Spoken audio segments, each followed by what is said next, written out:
Hello lovelies, welcome to our channel Pranavi's daily delights. ఎలా ఉన్నారు అందరూ? మీరందరూ బాగుండాలని మనస్ఫూర్తిగా కోరుకుంటున్నాను. ఈరోజు మా ఇంటి వరలక్ష్మి వ్రతం పూజా వీడియోతో మీ ముందుకైతే వచ్చేసాను.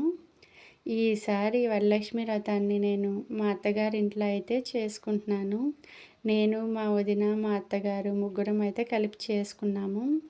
ఈ విధంగా చేసుకోవడం వల్ల నాకైతే చాలా ప్రశాంతంగా అనిపించింది. ఎందుకంటే ఇంట్లో చేసుకున్నప్పుడు పూజకి సర్దుకోవడం, అమ్మవారికి సర్దుకోవడం, ప్రసాదాలు కొంచెం హడావిడిగా ఉండేది. ఇక్కడ మా అత్తగారి ఇంట్లో అయితే నైవేద్యాలకు కావాల్సినవన్నీ మా అత్తగారు మా ఆడపడుచు చేసేసారు. నేను అమ్మవారిని అలంకరించడం, కలశం పెట్టడం, పూజ డెకరేషన్ అంతా చేసుకొచ్చేసాను.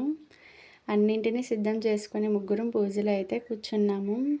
ముందుగా దీపారాధన చేసుకొని అమ్మవారికి 108 నామాలు చదువుకొని వ్రతకథ చెప్పుకొని మంగళహారతి అయితే పాడుకొని హారతి ఇచ్చేసాము. ఒకరి తర్వాత ఒకరు అయితే అమ్మవారికి హారతి ఇచ్చేసి ఇంకా అసలైంది ఉంది కదండి, తాంబూలాలు.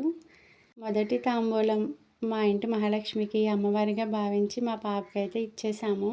తన కాళ్ళకి పసుపు రాసి గంధం బొట్టు పెట్టి కుంకుమ బొట్టు పెట్టి ముందుగా తనకి తాంబూలం ఇచ్చాము.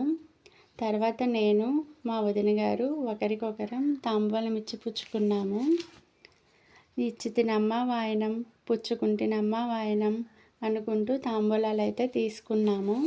వీడియోలో చూస్తున్నారు కదా, మా వదిన నా కాళ్ళకి దండం పెడుతుందని, వదిన పెద్దానే కదా కానీ దండం పెడుతున్నావంటే, తాంబూలాలకి చిన్న పెద్ద ఉండదంటండి ఇచ్చిపుచ్చుకున్నప్పుడు.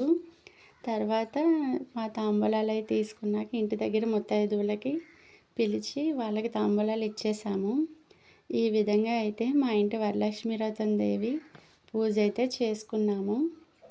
వీడియో నచ్చితే లైక్ చేయండి. మరిన్ని మంచి వీడియోస్ కోసం ప్లీజ్ సబ్స్క్రైబ్ చేసుకోండి.